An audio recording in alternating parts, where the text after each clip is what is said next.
తర్వాత ఇది జూన్ 30, 2026 నాడు 11 రోజులు అయింది. ఇవాళ 11 తారీఖు వేసుకుంటే 11 రోజుల క్రితం స్పష్టంగా government of India Jal Shakti ministry ఒక అథారిటేటివ్ కమిటీని సాంకేతిక నైపుణ్యం వాళ్ళు ఉన్న వాళ్ళందరినీ కూర్చి ఏర్చి కాళేశ్వరం ప్రాజెక్టు పునరుద్ధరణకు కంప్లీట్గా ఒక సిస్టమ్ని అడాప్ట్ చేసుకొని రాష్ట్ర ప్రభుత్వానికి సూచన ఇచ్చింది. ఇస్తాను. అదే ఇప్పుడు నేను అడుగుతున్నా మిమ్మల్ని పాత్రికేయ మిత్రుల్ని, మా ముందర 2 కమిటీలు ఉన్నాయి. ఒక కమిటీ నిపుణుల కమిటీ గిది, దీనికి ఎన్డీఎస్ఏ నేతృత్వం వహిస్తుంది. రెండో కమిటీ కిలాడీల కమిటీ ఉంది, దానికి కేసీఆర్ గారు నేతృత్వం వహిస్తున్నారు. కిలాడీలు ఇందులో మెంబర్స్ ఎవరో నేను చెప్పిన క్లియర్గా, ఏ డిపార్ట్మెంట్స్ మెంబర్స్, చైర్మన్ ఎవరు, మెంబర్స్ ఎవరు.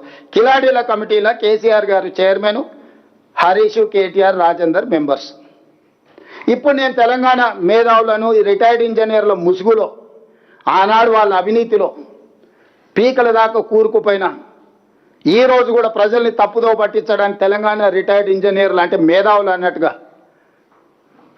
మేము చేసిన తప్పే వాళ్ళని తీసి బొక్కలేయకపోవడం.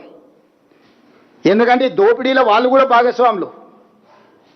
ఇట్లాంటి తప్పుడు పనులు కేసీఆర్తో చేయించి కాంట్రాక్టర్ల దగ్గర కోట్ల రూపాయలు కొల్లగొట్టారు. ఈరోజు రిటైర్డ్ ఇంజనీర్ ముసుగులు వచ్చి బేకూఫ్ సలహాలు చెప్తున్నాయను.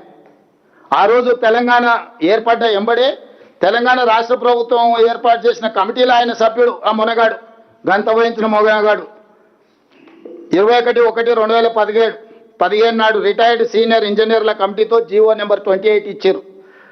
అందులో retired CE Anantaramulu, retired CE Venkataramanarao garu, retired CE Chandramouli గారు, రిటైర్డ్ సిఈ దామోదర్ రెడ్డి గారు, రిటైర్డ్ ఈ శ్యామ్ ప్రసాద్ రెడ్డితో కమిటీ ఏర్పాటు చేశారు. ఆ కమిటీ ఏం రిపోర్ట్ ఇచ్చింది?